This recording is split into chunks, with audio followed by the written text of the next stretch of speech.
security, blockchain stuff. One thing I thought that was interesting was, well, we could also throw in what happened at Defcon. So I did go to Defcon a couple Saturdays ago, or a couple weeks ago, and it was awesome. I want to share that with you because there's a lot of security people there, a lot of developers there, and there's actually a Monero village. So there's a lot of stuff that's applicable to today's talk because we're going to be talking about privacy, security, and stuff like this. So I want to tell you about Defcon. This is kind of like a show and tell. So this is going to be a little bit of a quicker, fast-paced talk, and then we're going to go to the Zencash talk after this. So, all right. So let me tell you a little bit about what happened. So let's see. All right. So if you don't know what a village is, if you go to one of these big Defcon, you have all these tracks that are going on, and there's multiple hotels, and it's kind of overwhelming. But even more overwhelming is there's these villages. So people that get space at big ballrooms and big rooms half the size of this room, rooms like 4 or 5 times bigger than this room. And you have like these people that, you know, sometimes multiple companies go in on this. Sometimes it's just one company. And you just have like so much going on. And it's like 20,000 people at this conference, okay? And I'm not actually doxing anyone. Well, this is like very privacy focused. I only took the picture on the left. The other ones are like from Google Images, so those aren't me. So I don't feel so bad. So I only doxed like 2.5 people at the top left. But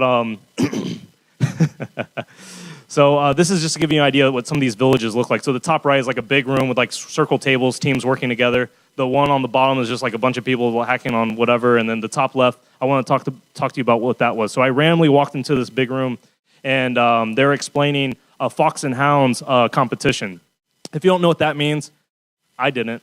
They had 27 foxes, and every team was like the hounds. And what you had to do is these 27 people walked around with vulnerable devices, like cell phones with Bluetooth on, but somehow it was vulnerable, and they would go with like antennas and like their devices and go find them in Las Vegas and like hack them. And after they hack them, they would be like, "Are you the fox?" And they would have to turn around. And then if they are the fox, they would be like, "Yes." But if they weren't the fox, then they would just be like, "Well, what the hell are you doing?"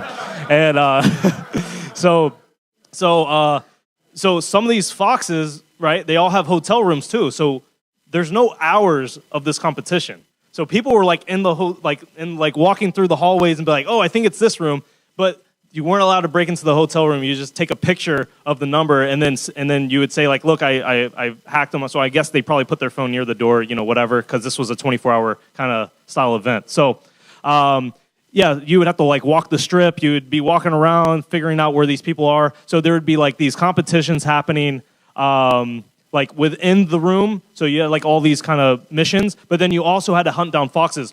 Total collective points would win. So you had to have a team of a certain amount of size. Like one would be going out trying to find these foxes. Some would stay in trying to solve missions within. And these competitions were insane. Like these were awesome. You know, and the idea was you're trying to find people on like using Wi-Fi or networks or whatever that are vulnerable. So kind of scary. Like we'll talk about this later. I was like scared to bring my laptop down there, and I had like my phone on like airplane mode at all times. So yeah.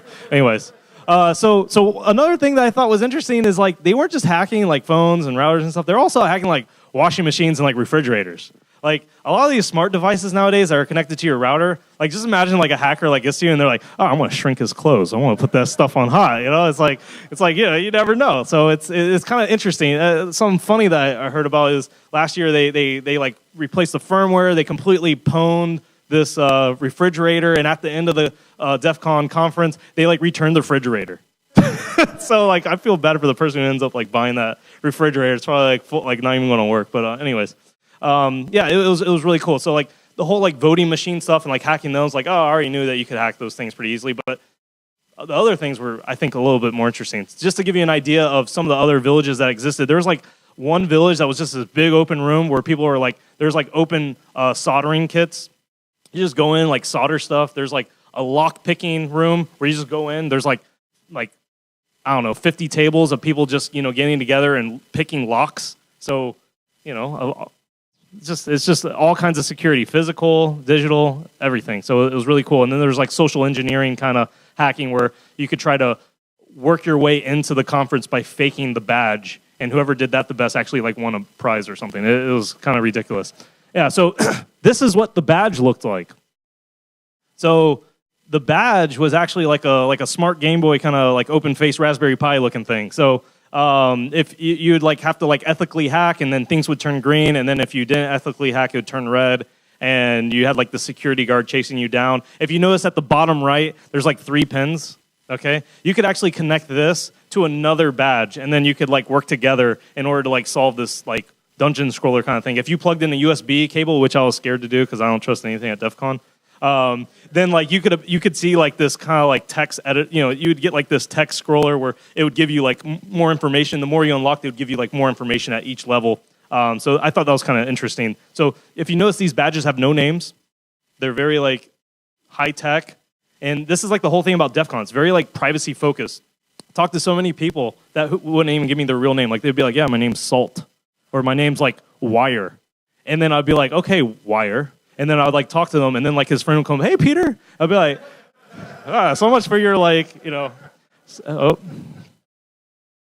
So, anyways, I thought that was kind of interesting. I've never been to a conference where people are so focused on privacy, and I really learned a lot. Like one of the biggest things that you can do for security is not being a target, which is kind of scary because I'd like to think like, oh, I want to be public and also be, you know, bashful and then be able to be secure. But a lot of people are under the impression the best way to be secure in this space that we live in is don't make yourself a target and don't piss someone off that knows how to hack. So apparently that's the best method currently on security, according to these people, which is probably true. One of the badges, so like people bring badges from like other conferences and like the older DEF CON conferences and like wear them as like trophies. So like you like have like, imagine like Michael Phelps of like Nerdnum, and like this guy with like 8 like badges. That's like how they looked. All these things like clinking together, lighting up like LEDs and stuff. So this one was actually a phone. There's a rotary phone on there. This badge could make phone calls. Okay. And then there's like other badges that like used infrared to like talk to each other. It was like crazy. Anyways, badges were a big deal at DEF CON. Let's just put it that way. So if you notice, I actually went to the like hardware village and like soldered on like the Rick and Morty like redhead like show me what you got kind of guy, because like if you walked around with a plain badge, like apparently you weren't cool. So I had to make sure I customized my badge, and yes, his eyes lit up because it got soldered correctly. So I was like really happy about that. So all right, let's keep going. So Fluffy Pony, if you know who Ricardo Spagna is, he pretty much said, hey, look, if you're coming to DEF CON, we have a Monero badge challenge. If you look at the ears of that thing, you can see like the 2 little Monero logos, okay? So I was like, oh my God, I'm at DEF CON. I want to do the Monero badge challenge, right? So I didn't see this until later, so I was a little bit late.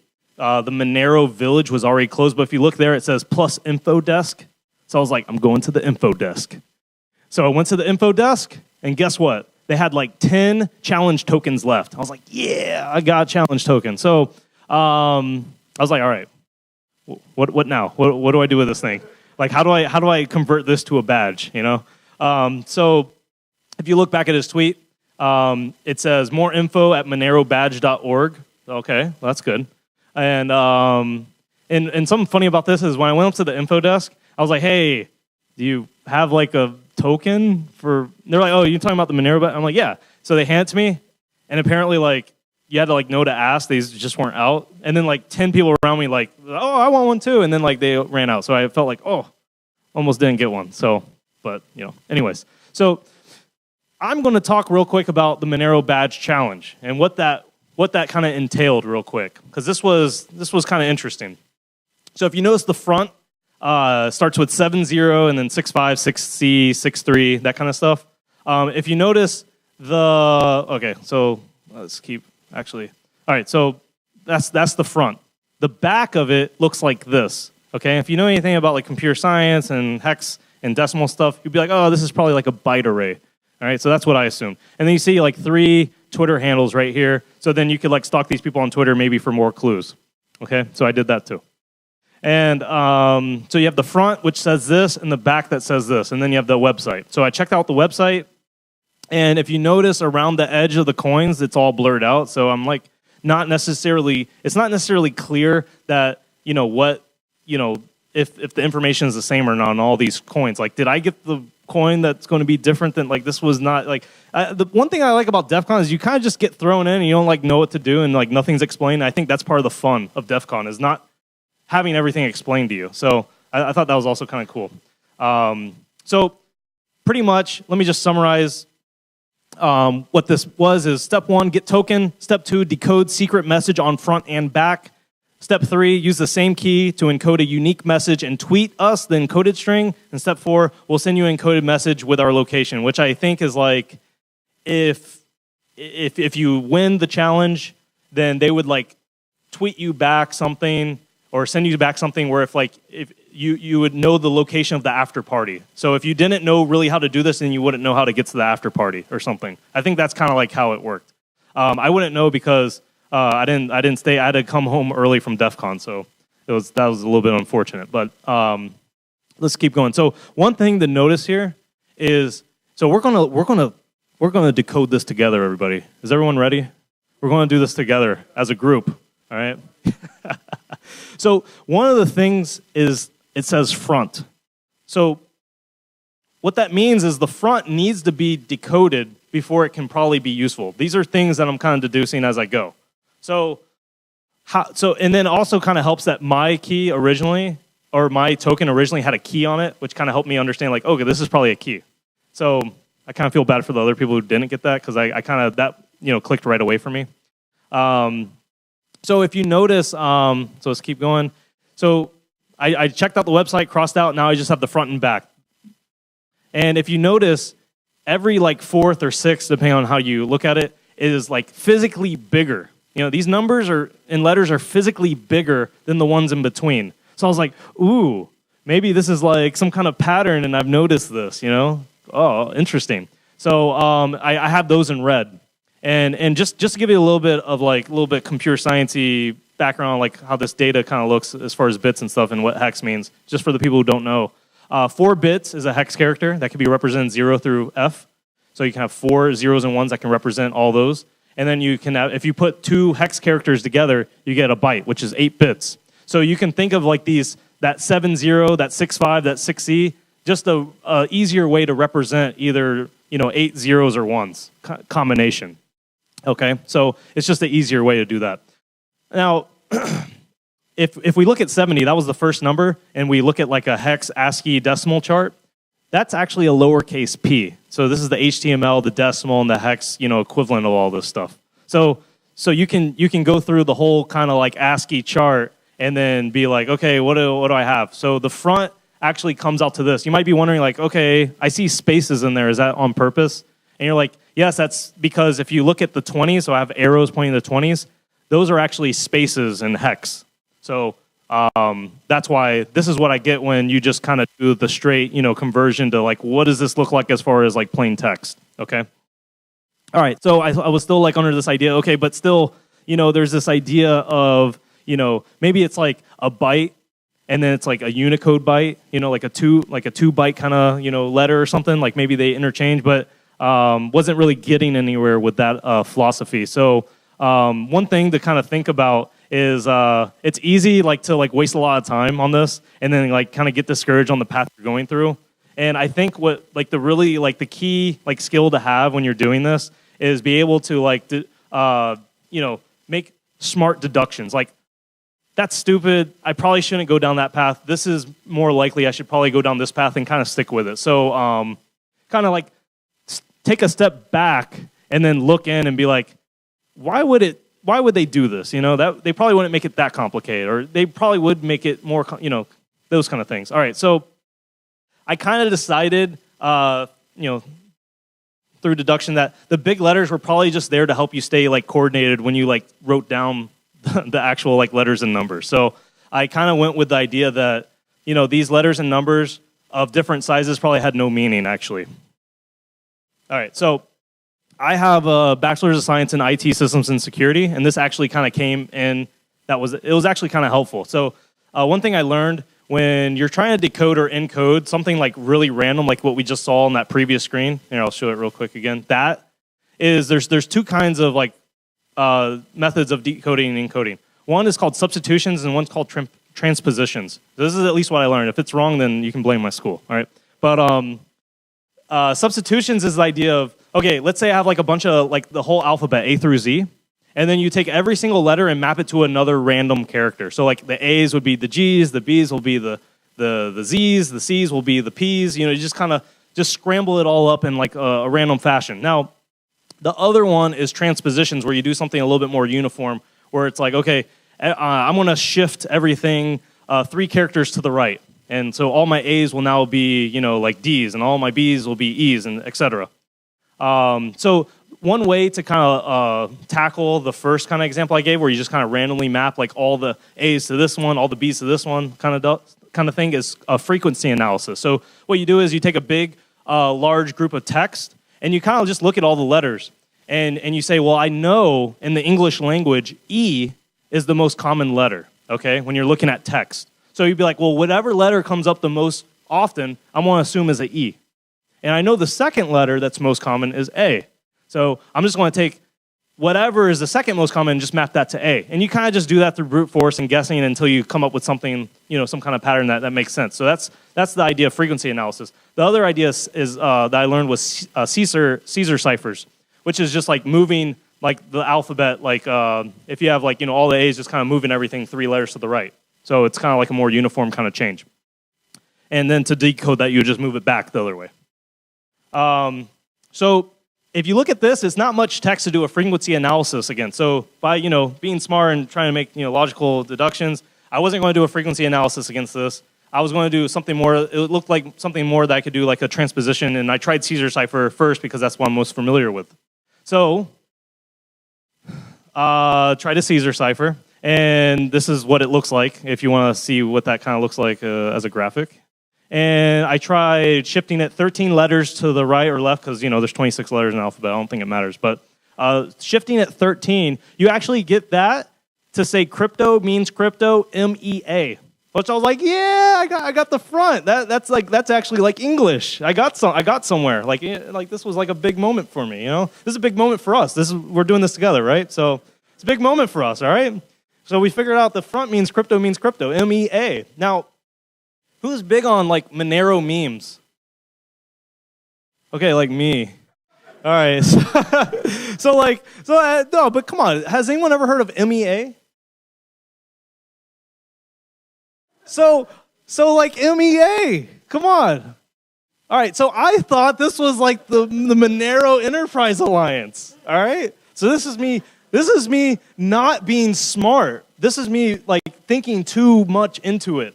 So I was like, oh, there's probably an Easter egg or some hidden secret on this website that they launched like 2 years ago.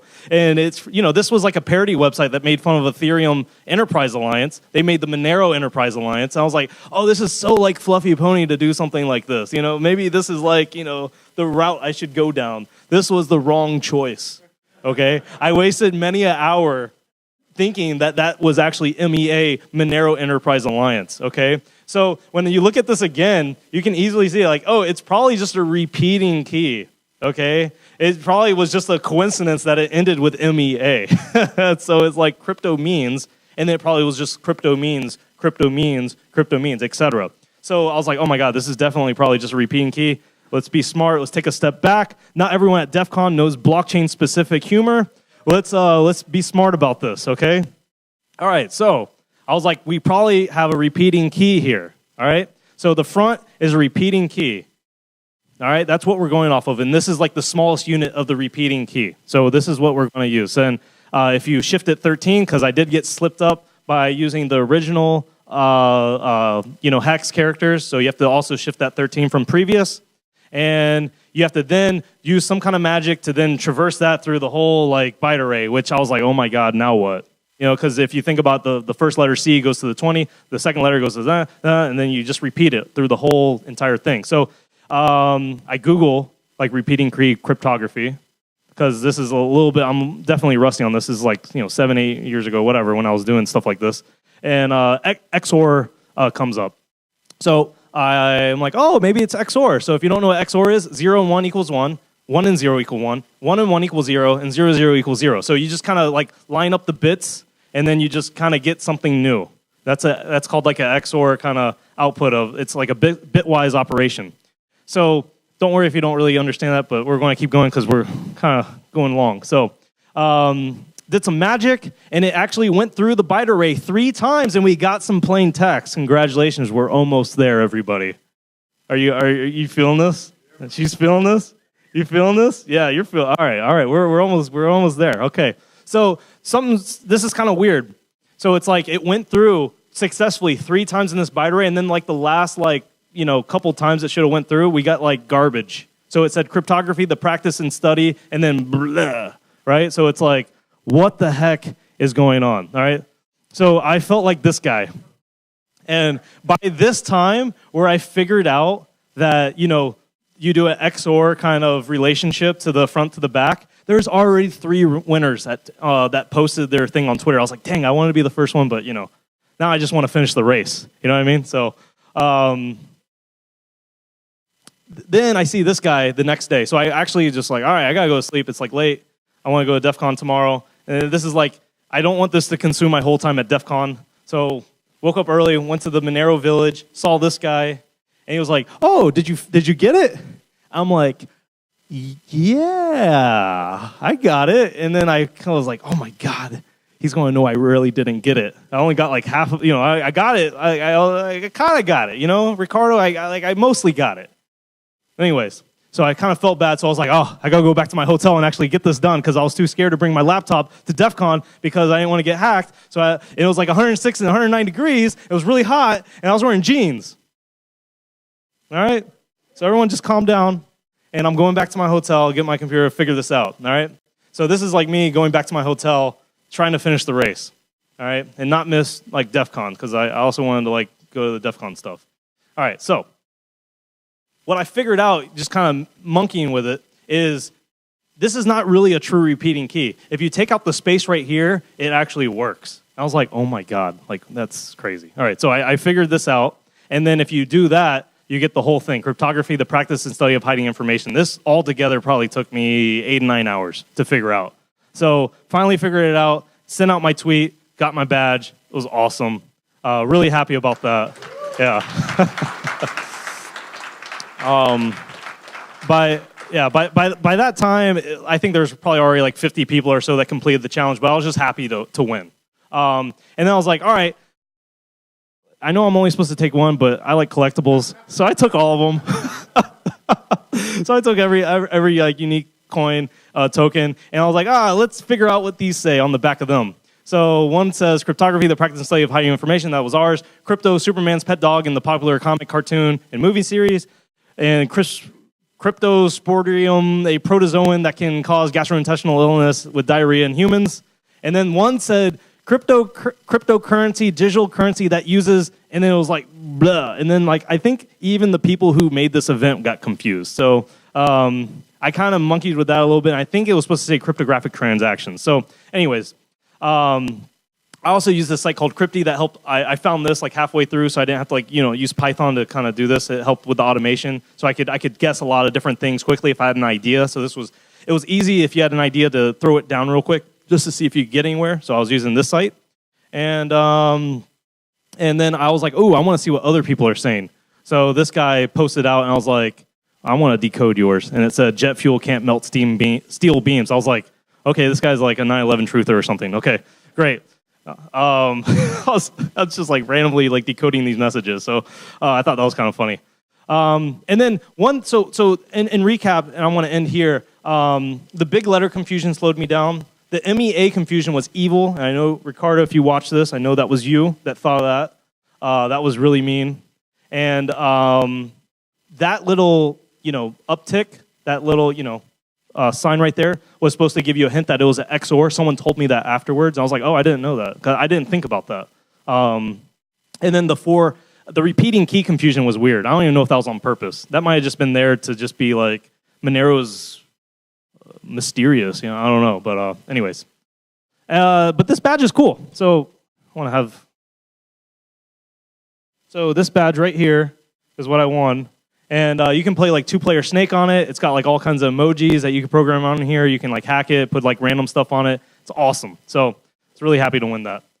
And just want to give a shout out. I went to a meetup up there, and I really recommend if you go travel and you're going to a new city and it's like a major city, go to meetup.com, see if they're having like a Bitcoin or blockchain event.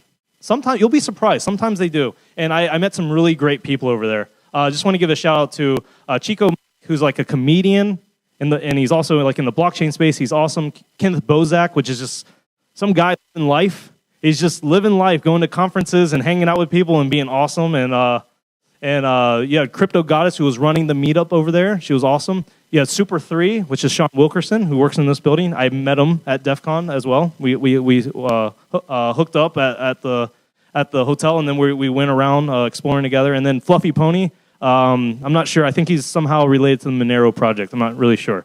Some guy. Okay, so thank you so much. And then I want to pass it off to the Zen Cat, Rolf. So thank you.